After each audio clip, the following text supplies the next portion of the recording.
Francisco Balagtas. Sa panahon ng kadiliman at pangapi, hindi ismada ang kanyang sandata, kundi diploma, kundi salita, kundi mga talutod na naglalaman ng himagsik.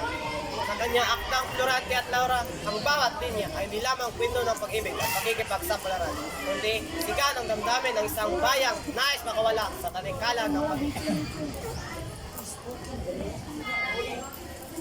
Dahil ang tunay na himagsik ay hindi lamang sa larangan ng digmaan, kundi sa isip, sa puso at sa kaluluwa ng bawat Pilipino. Ang kalindangang Pilipino, ito ang ating ugat. Ito ang ating pagkakakilanlan sa sayaw, sa awit, sa wika, sa panitikan. Naroon ang ating kwento. Ngunit minsan nakakalimot tayo, nalilimutan natin ang sariling yaman dahil sa ingay ng banyagang impluensya. Ngunit tandaan, ang kalindangan ay hindi lamang pamana ng nakaraan.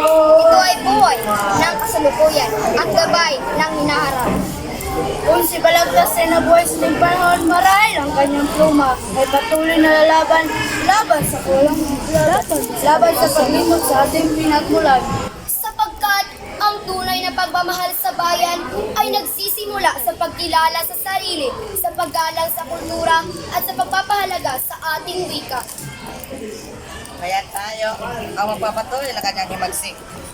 Hindi sa dahas, kundi sa paglikha, sa pag-aaral, sa pagyayabong ng kalindangang Pilipino.